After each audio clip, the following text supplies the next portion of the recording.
The morning of June 23, 1944. Yokosuka Naval Air Technical Arsenal, 30 miles south of Tokyo. 3 Japanese Navy test pilots stand in a sealed hangar, staring at something that shouldn't exist here, an intact Grumman F6F Hellcat, its dark blue paint barely scratched, the white star on its fuselage, a stark reminder that this machine was built to kill them. Lieutenant Commander Minoru Genda circles the aircraft slowly. His hands are clasped behind his back, but his fingers twitch. He's flown the Zero since 1941, logged over 800 combat hours, and survived encounters with Wildcats, Corsairs, and these Hellcats. He's lost 12 wingmen in the past 4 months alone. Now he's been ordered to climb into the enemy's cockpit and understand why. The Hellcat sits on the hangar floor like a predator at rest. It's larger than the Zero, heavier. The landing gear looks almost comically robust compared to the spindly struts Japanese pilots are accustomed to. The cowling is battered, oil-stained, panels held with American rivets that look crude compared to Japanese precision work. Yet this crude machine has been eating Zeros alive over the Pacific for nearly a year. Genda knows the numbers. Everyone knows the numbers, even if they don't speak them aloud. In the Marianas Turkey shoot 3 weeks ago, the Imperial Japanese Navy lost 300 aircraft in a single day. American losses? Fewer than 30. The ratio isn't a secret anymore. It's a humiliation that festers in every ready room, every briefing, every formation that returns with empty slots where friends used to fly. If you're enjoying this deep dive into the story, hit the subscribe button and let us know in the comments from where in the world you are watching from today. The Hellcat in this hangar came down near Iwo Jima. An inexperienced American pilot misjudged his altitude during a strafing run, clipped his propeller on volcanic rock, and managed to ditch in shallow water before Japanese patrol boats arrived. The Americans never came back for it. They didn't need to. They had thousands more. That casual abundance is its own kind of warfare.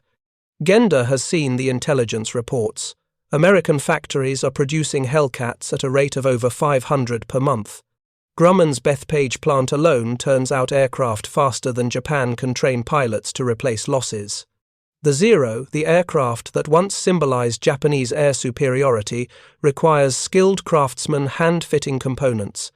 Production maxes out at 300 per month on a good month, and there haven't been many good months since Midway. But numbers don't explain everything. The Zero is still faster in a climb, still more maneuverable in a dogfight.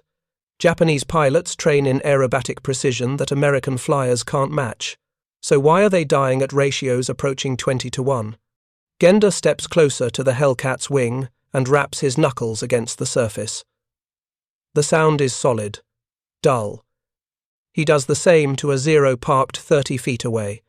The metallic ring is lighter, almost hollow. He knows what this means before anyone tells him. The Hellcat's wing is thick with armor plating and self-sealing fuel tanks. The Zero's wing is built for agility, thin aluminum skin over structural frames, fuel tanks that rupture and burn when hit by a single tracer round. This has always been the trade-off. Japanese designers made their choice in the late 1930s, when Admiral Yamamoto demanded extreme range and maneuverability for carrier operations in the Pacific. To achieve that, they stripped away everything heavy. No armor for the pilot, minimal protection for fuel systems, non-redundant controls. The result was an aircraft that could outmaneuver anything in the sky but couldn't survive being hit. American designers made the opposite choice. They assumed their pilots would get hit and built aircraft that could take punishment and bring their crews home. The Hellcat has quarter-inch steel plating behind the pilot's seat. The fuel tanks are surrounded by a thick rubber layer that seals punctures automatically. The oil cooler is armored. Even the windscreen is bullet-resistant glass, 3/4 of an inch thick. Genda opens the Hellcat's cockpit canopy. It slides back smoothly on ball-bearing tracks another small luxury Japanese pilots don't have. He climbs onto the wing, careful not to slip on the anti-skid surface, and lowers himself into the seat. The fit is snug. American pilots must be larger, or perhaps their designers don't assume the pilot needs to look over his shoulder constantly to watch for threats. The seat itself is solid, surrounded by that steel plate. He taps it with his knuckles. It doesn't give. In a Zero, a rifle bullet from below can pass through the seat and into the pilot's spine. Genda has seen this happen to men he trained with. The Zero offers speed and visibility, but no forgiveness. One burst from behind, one lucky deflection shot, and you're dead or burning. American pilots call Zeros flying lighters because of how quickly they ignite. He studies the instrument panel. It's different from Japanese layouts, but not incomprehensible. Airspeed indicator, altimeter, manifold pressure gauge, artificial horizon. Everything is larger, easier to read. The throttle is on the left side of the cockpit, which feels backward, but the design logic is clear. American pilots can manipulate power settings with their left hand while keeping their right hand on the control stick during combat maneuvers. The Zero's throttle requires both hands at high settings, forcing pilots to momentarily sacrifice control for power changes. The control stick itself is heavier than a Zero's. Genda wraps his hand around it and tries to move it. There's resistance, hydraulic pressure, even with the engine off. The Zero's controls are light. Almost delicate pilots can throw the aircraft into rolls and snap turns with minimal effort. This American stick requires muscle. It's designed for high-speed stability, not aerobatic whimsy. And there, mounted on the stick, is the trigger. A single button operates all 6 guns simultaneously. Genda counts the ammunition boxes visible through inspection panels in the wings. 50 caliber Browning machine guns. 6 of them. He knows from intelligence reports that each gun carries 400 rounds, 2,400 rounds total, enough for sustained combat without the careful trigger discipline Japanese pilots must maintain. The Zero carries 2 20mm cannons and 2 rifle-caliber machine guns. Total ammunition load is substantially less 60 rounds per cannon, roughly 500 rounds per machine gun. Enough for 15 to 20 seconds of combined fire if you're wasteful, half that if you're conservative. Japanese pilots are taught to close to within 200 feet before firing, to make every shell count. American pilots can afford to spray fire from 400 feet, 500 feet, and still have ammunition left after shredding a target. Genda climbs out of the cockpit and circles to the Hellcat's nose. The engine cowling has been removed for inspection. The Pratt & Whitney R2800 double wasp engine sits exposed 18 cylinders arranged in 2 radial rows, each cylinder larger than his fist. 2,800 cubic inches of displacement, 2,000 horsepower at takeoff power, 1,800 horsepower sustained. The Zero's Sakai engine produces barely half that. But it's not just raw power that matters.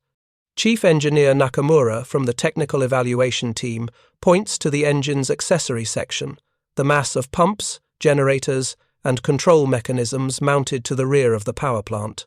Everything is designed for reliability and ease of maintenance. Spark plugs are accessible without major disassembly. Oil filters can be changed in minutes. The entire engine can be removed and replaced in under 2 hours by a trained carrier deck crew. The Zero's engine requires precision maintenance by specialized technicians. Spark plug changes mean removing cowling panels and working in cramped spaces. Oil changes are time-consuming. Overhaul intervals are shorter.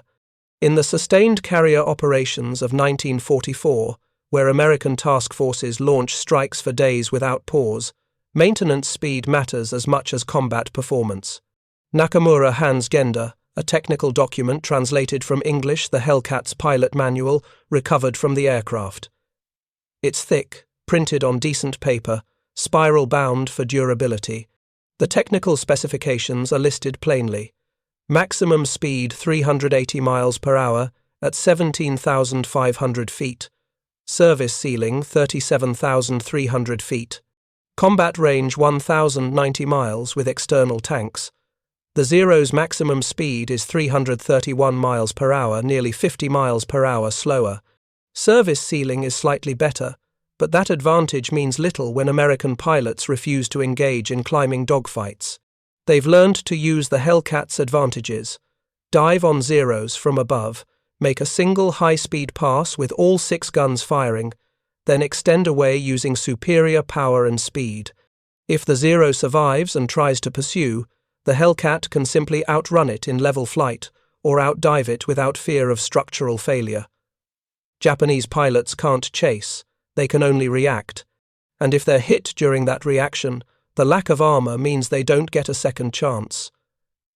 Genda leafs through the manual's combat tactics section. It's written in straightforward English, translated into Japanese by intelligence officers. The doctrine is explicit. Never dogfight a Zero if you can avoid it. Use speed and altitude to dictate engagement terms. Never turn with a Zero below 300 miles per hour. Always maintain energy. Always have an escape route. Attack from above or behind, fire a long burst, extend away before the Zero can respond. These are the tactics that have been killing Japanese pilots for a year. Not because American pilots are more skilled, Genda knows they're not. He knows that Japanese training still produces superior aerobatic flyers, but because the Hellcat allows mediocre pilots to fight intelligently, while the Zero demands perfection and offers no forgiveness for mistakes. He closes the manual and looks back at the aircraft. The Hellcat is a brute. It's heavy, fast, tough, and armed with overwhelming firepower. It doesn't try to be elegant or maneuverable. It's designed to win through attrition, through survivability, through industrial might. One Hellcat costs approximately $50,000 to produce. One trained American pilot costs roughly $50,000 to train. The American calculus is simple. Build a plane that brings the pilot home, because replacing pilots is expensive and training them takes time. The Japanese calculus was always different. Aircraft were relatively cheap if you stripped away the heavy components. Pilots were expendable because the warrior ethos demanded sacrifice. The Zero was built for men who expected to die gloriously in combat. The Hellcat was built for men who expected to go home. That philosophical difference is now expressing itself in kill ratios that border on annihilation. Lieutenant Takahashi, the second test pilot, has been examining the Hellcat's gun camera installation, a device Japanese fighters rarely carry. The camera is mounted in the wing, automatically activated when the trigger is pressed. It records every engagement, every burst of fire, every kill or miss. American pilots return from missions, and their camera footage is reviewed for tactical analysis. Mistakes are identified, successes are studied. The entire carrier air group learns from every engagement. Japanese pilots return from missions and give verbal reports, if they return at all. There's no objective record, no systematic analysis. Tactics are refined through tradition and personal experience, rather than data-driven evaluation. Takahashi mentions something else he's noticed.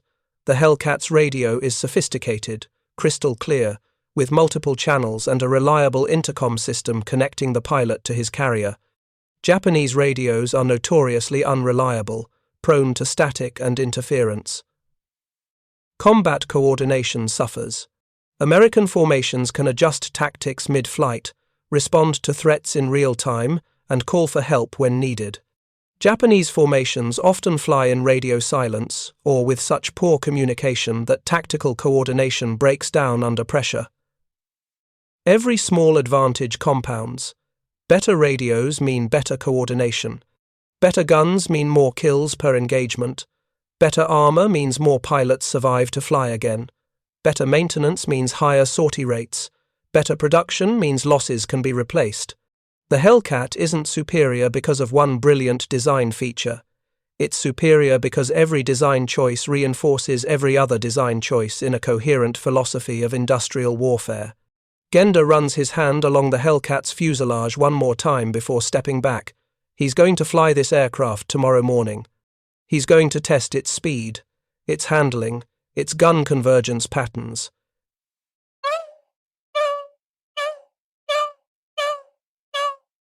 He's going to write a detailed report for the Naval General Staff. And then he's going to go back to flying Zeros, because that's all Japan has. The hangar feels colder now, though the temperature hasn't changed. Somewhere in the Pacific, another carrier task force is launching Hellcats for another strike. Somewhere, another Zero pilot is climbing into a cockpit that offers him speed and maneuverability, but nothing else. No armor, no forgiveness, no realistic chance against an enemy who can afford to lose aircraft and replace them by next week. The examination continues into the afternoon. Engineers measure every component, weigh every assembly, photograph every detail. They're hoping to find a flaw, some overlooked weakness that might be exploited. They don't find one.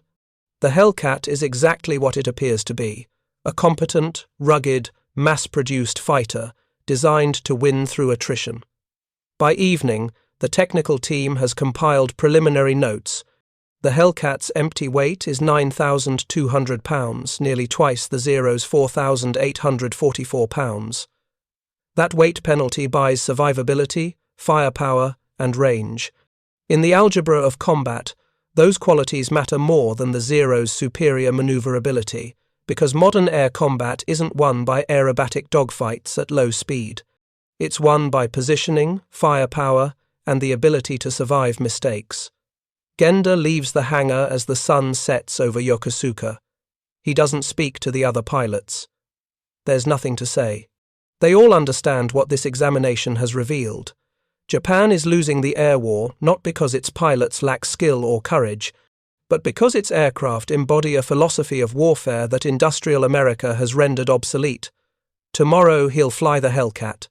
He'll feel its heavy controls, its powerful engine, its solid construction. He'll understand, in a visceral way, what his opponents have been flying against him for the past year, and then he'll climb back into a Zero and keep fighting, because that's what warriors do, even when they know the arithmetic is insurmountable. The 19-to-1 loss ratio isn't a mystery anymore. It's a mathematical expression of industrial capacity multiplied by design philosophy. The Zero was built for a war Japan thought it would fight fast, decisive, focused on pilot skill. The Hellcat was built for the war America knew it could win long, grinding, focused on production and attrition. Genda walks toward the officers' quarters. Behind him, the hangar lights burn late into the night as engineers continue their examination. They'll find more details, more small advantages the Americans have engineered into their fighter. Each discovery will reinforce the same conclusion. Japan cannot build its way out of this deficit, cannot train enough pilots fast enough to replace losses, cannot redesign the Zero without starting from scratch, and there's no time for that now. The war is in its third year. The arithmetic has already been written. All that remains is to see how long it takes for the numbers to reach their inevitable conclusion. Dawn breaks over Yokosuka on June 24, 1944. Lieutenant Commander Genda stands on the tarmac beside the captured Hellcat, flight suit zipped, leather helmet in hand. The aircraft has been fueled, inspected, and cleared for flight testing. Ground crew's men who've maintained Zeros for years stand at a respectful distance, watching this enemy machine with a mixture of curiosity and resentment. The pre-flight inspection reveals details that didn't register yesterday in the hangar's artificial light. The Hellcat's skin is riveted with American industrial efficiency, overlapping seams, visible fasteners, none of the hand-fitted precision that Japanese craftsmen take pride in. Yet this crude construction doesn't seem to matter. The airframe is solid, the control surfaces move smoothly. The landing gear struts are thick enough to handle carrier landings at high descent rates, something Zero pilots must manage with delicate precision to avoid collapsing their lighter gear. Genda climbs into the cockpit for the second time.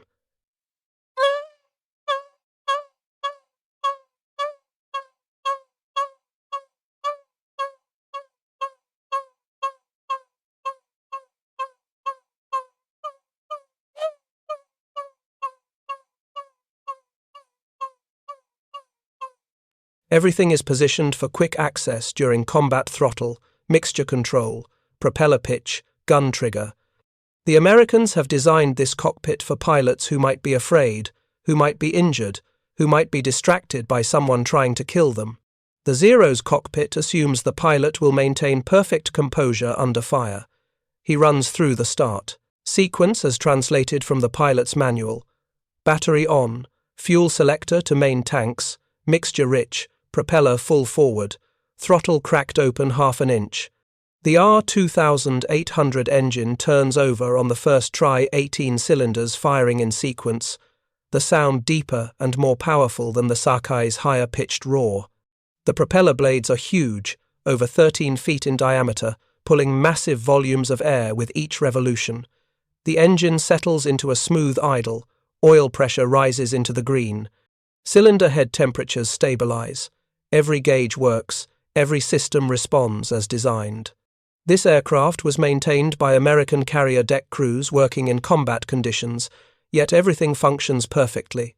Japanese maintenance requirements are more demanding, more prone to failure, if not performed by specialists. Genda signals the ground crew and releases the brakes. The Hellcat rolls forward, heavy and stable. The tail wheel is steerable, unlike the Zeros, which requires careful brake application to turn on the ground.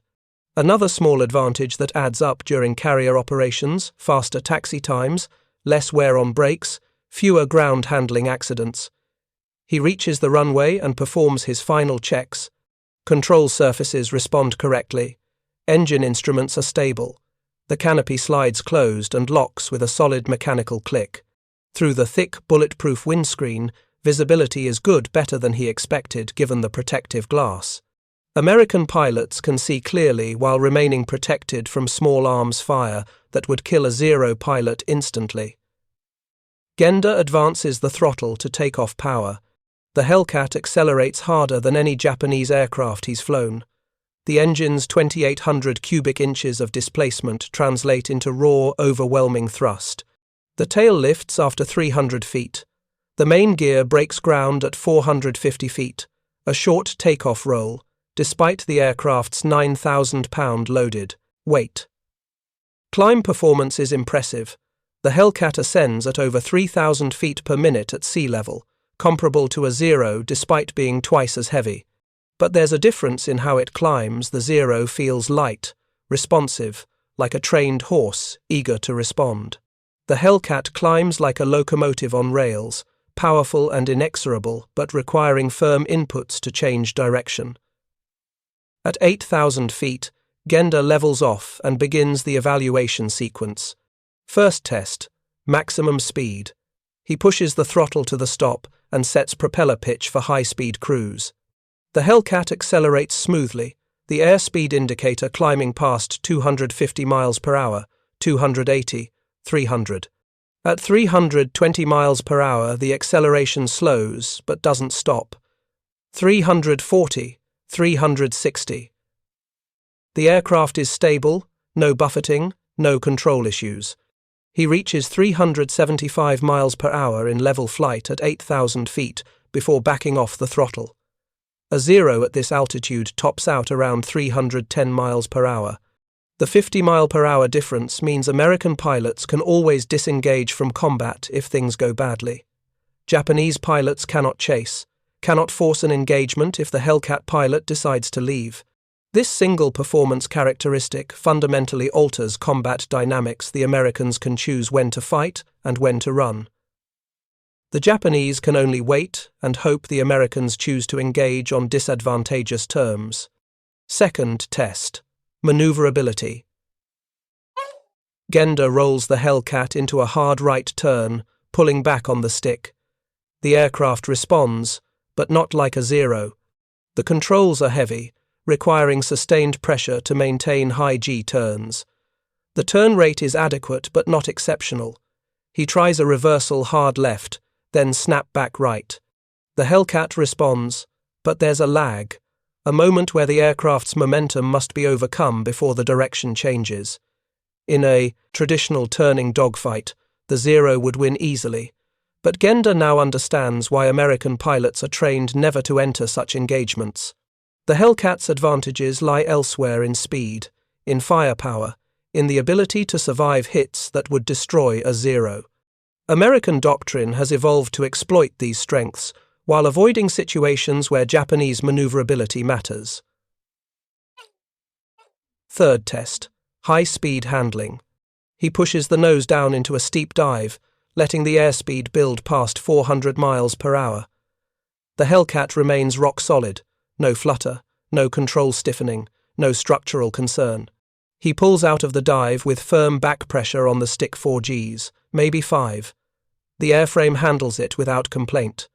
A Zero in this situation would be approaching structural limits. Dive speeds above 350 miles per hour risk control surface flutter. High G pullouts can cause wing failures. Japanese pilots must be cautious in dives, always aware that their aircraft's light construction has limits. American pilots can dive aggressively, knowing their airframe will withstand the stress. Fourth test. Gunnery. Genda climbs back to 10,000 feet and sets up a simulated attack on an imaginary target.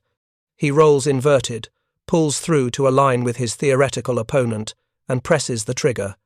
All 6 50 caliber guns fire simultaneously. The sound is deafening even through his leather helmet, the recoil noticeable but not destabilizing. He holds the trigger for 3 seconds.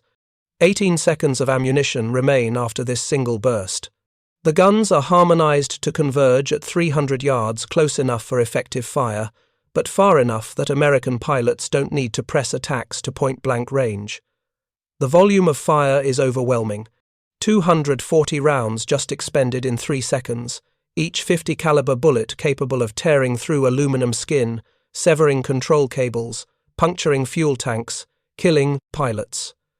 The Zero's cannons hit harder per shell, but the combined weight of fire from 6 Brownings is statistically more lethal.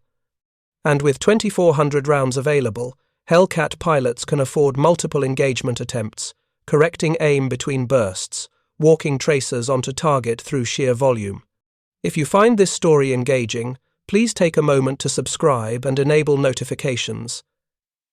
It helps us continue producing in-depth content like this.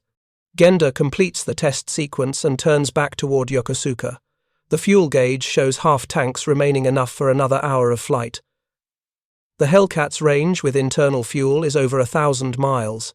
With external drop tanks, combat radius extends to nearly 600 miles. Japanese carriers can launch strikes from beyond the range of effective counterattack, but American carriers can launch from even farther, and their aircraft have enough fuel to loiter, to search, to engage multiple targets before returning home. The landing approach feels different than a Zero. The Hellcat is heavier, requires more speed to maintain lift, but the thick wing and powerful engine provide a forgiving margin. He crosses the runway threshold at 90 miles per hour, faster than a Zero's landing speed, and the robust landing gear absorbs the impact without drama.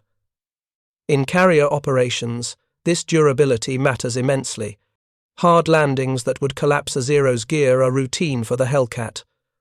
After shutdown, Genda sits in the cockpit for a long moment before climbing out.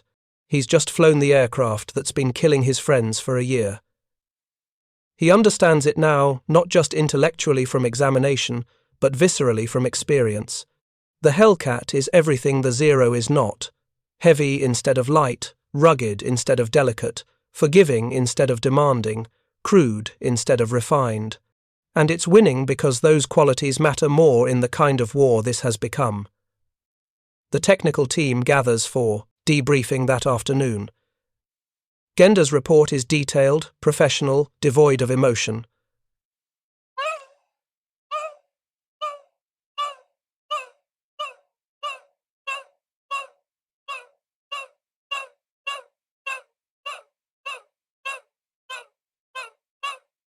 Rate of climb 3,100 feet per minute at sea level. Turn rate adequate but inferior to Zero. Dive performance exceptional. Armament devastating. Armor protection comprehensive. Range superior with or without external tanks. Conclusion. The F6F Hellcat is not a superior fighter in traditional metrics of maneuverability. It is a superior weapons system designed for industrial warfare. Its advantages in speed, firepower, protection, and ease of maintenance combine to create overwhelming tactical flexibility. American pilots can engage on favorable terms and disengage when circumstances deteriorate. Japanese pilots flying Zeros cannot force engagement and cannot survive mistakes. Chief Engineer Nakamura presents his findings separately. The Hellcat's construction allows for rapid battle damage repair. Panels are easily removed and replaced. Components are standardized and interchangeable. An aircraft damaged in combat can return to service within hours if the damage isn't catastrophic. Zeros require specialized repair, often taking days to restore to operational status for similar damage. The maintenance advantage extends further. The R2800 engine has a time between overhaul rating of over 1,000 hours under normal operations. The Sakai engine requires major overhaul every 350 hours. In sustained carrier operations, American aircraft maintain higher readiness rates simply because they spend less time in maintenance. Someone asks the question everyone is thinking: can Japan build something comparable? Can the Zero be upgraded to match Hellcat performance? Nakamura's answer is technical but devastating. Adding armor and self-sealing tanks to a Zero would increase weight by approximately 1,500 pounds. The existing engine cannot handle this additional weight without severe performance penalties. Installing a more powerful engine would require complete airframe redesign. The Zero's structure cannot accommodate larger power plants without extensive modifications. Redesigning from scratch would take 18 months minimum, assuming resources are available. Japan's aluminum supply is already constrained. Factory capacity is stretched, maintaining current production rates. Pilot training programs cannot keep pace with losses.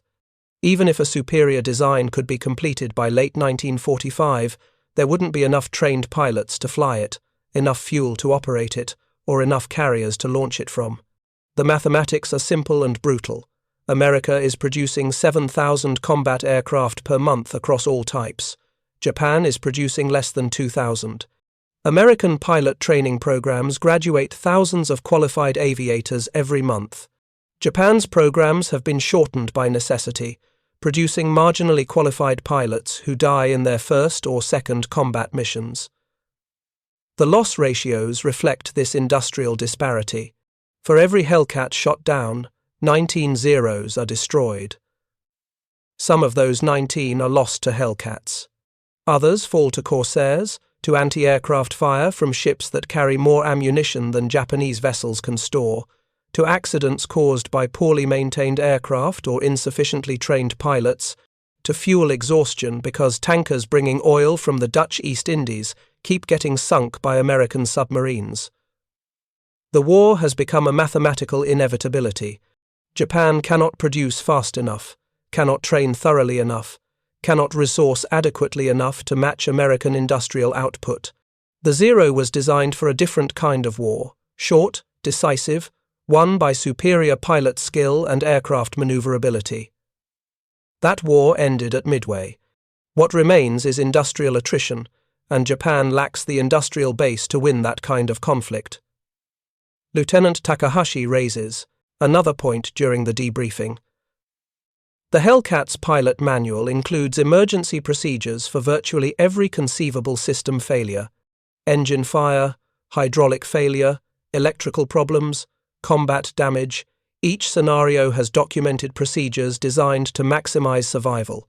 American pilots are trained to handle emergencies and return to their carrier.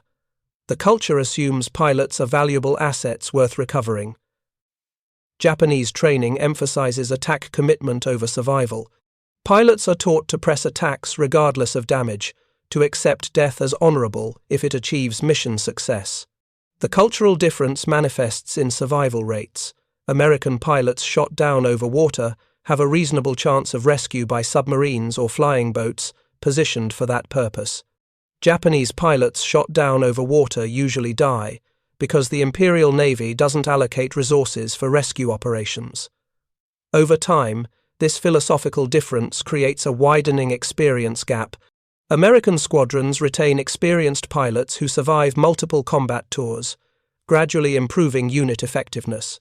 Japanese squadrons constantly lose their experienced pilots and replace them with inadequately trained newcomers who die quickly, preventing the unit from developing institutional knowledge.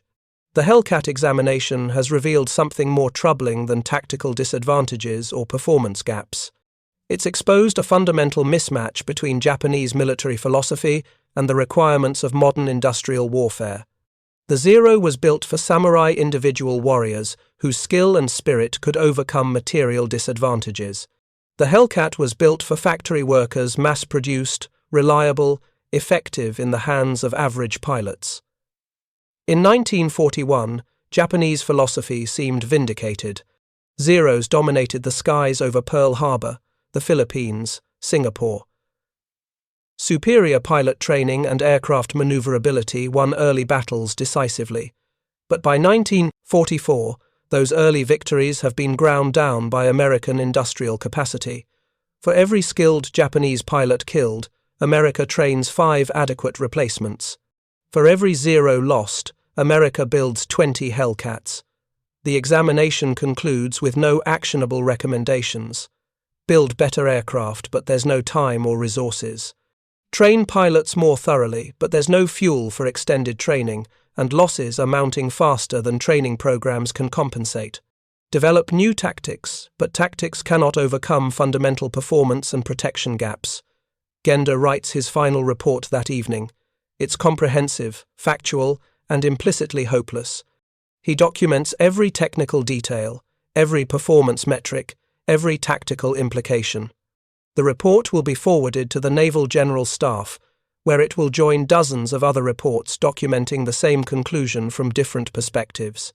Japan is losing the air war because Japan cannot match American industrial output, and no amount of pilot skill or warrior spirit can compensate for that material disadvantage. 3 days after the evaluation, the captured Hellcat is disassembled for detailed component analysis.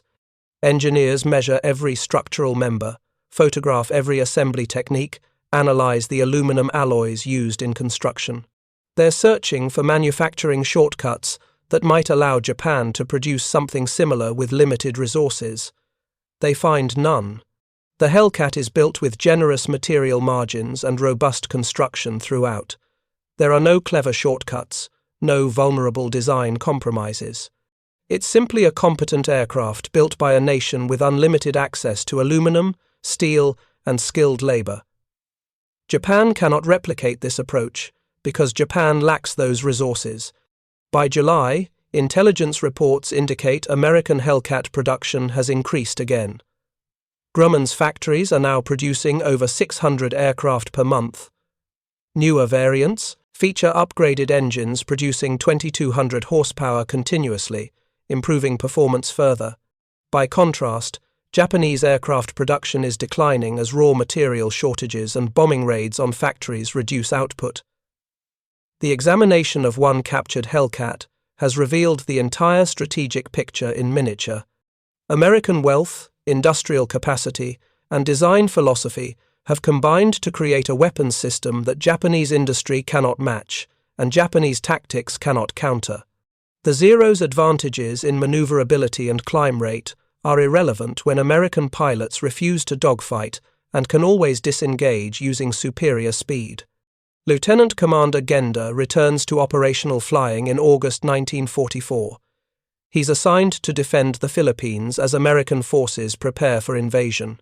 The air battles are desperate and one-sided. American carrier task forces launch hundreds of aircraft per day.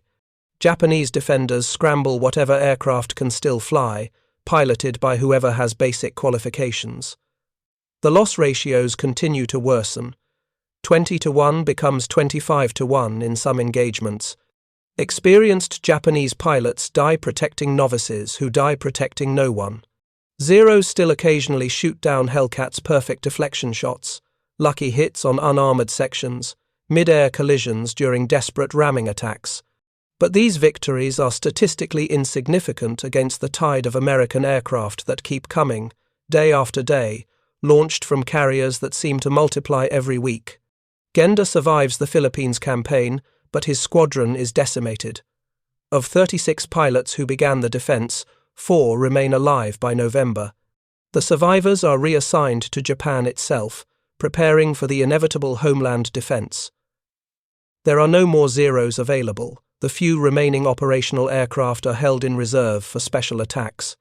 The examination of the captured Hellcat in June 1944 represents one of the last moments when Japanese leadership attempted systematic analysis of why they were losing the air war. After mid-1944, such analysis becomes pointless. The reasons are obvious, the solutions impossible, and the outcome inevitable. The specific Hellcat examined at Yokosuka was eventually destroyed during an American bombing raid in early 1945. Most of the technical analysis documents survived and were recovered after Japan's surrender. American intelligence officers reviewed the reports with interest, finding that Japanese engineers had accurately identified the Hellcat's strengths and their own aircraft's weaknesses. The analysis was competent and thorough. It simply didn't matter. By war's end, the loss ratio between Hellcats and Zeros approached 19-1 overall, exactly as the title suggests. This ratio wasn't propaganda or exaggeration. It was documented through gun camera footage, battle reports, and post-war analysis of losses on both sides.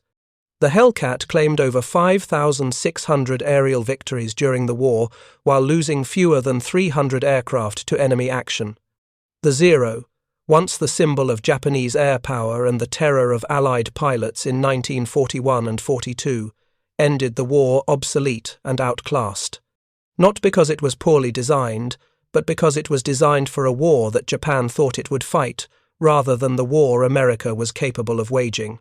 The examination at Yokosuka in June 1944 revealed this truth to the handful of pilots and engineers who studied the captured aircraft.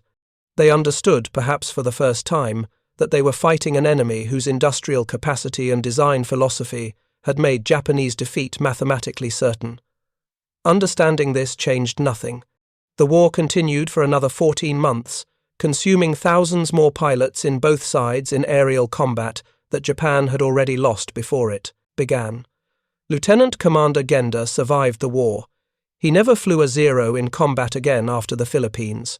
In post-war interviews, he spoke about the Hellcat examination only once, describing it as the moment we understood that courage and skill were no longer enough. The aircraft he'd spent 3 days examining represented everything Japan lacked: industrial depth, design pragmatism, and a philosophy that valued pilot survival over warrior honor. The captured Hellcat taught its final lesson through silence. After the examination concluded, after the reports were filed, after the engineers had documented every detail, the aircraft sat in its hangar, awaiting further testing that never came. There was no point. Everyone who had examined it understood the truth. Japan could not build such an aircraft, could not match its production, could not overcome the industrial and philosophical gap it represented. The hangar at Yokosuka, where the examination took place, was destroyed in February 1945 during a carrier raid. American Hellcats bombed the facility, an irony not lost on surviving Japanese personnel.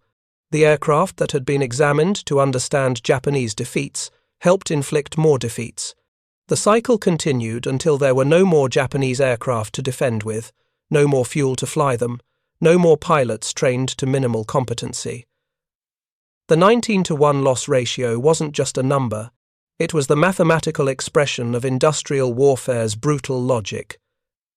Nations with greater resources, better production capacity, and more pragmatic design philosophy will prevail over nations relying on warrior spirit and individual skill.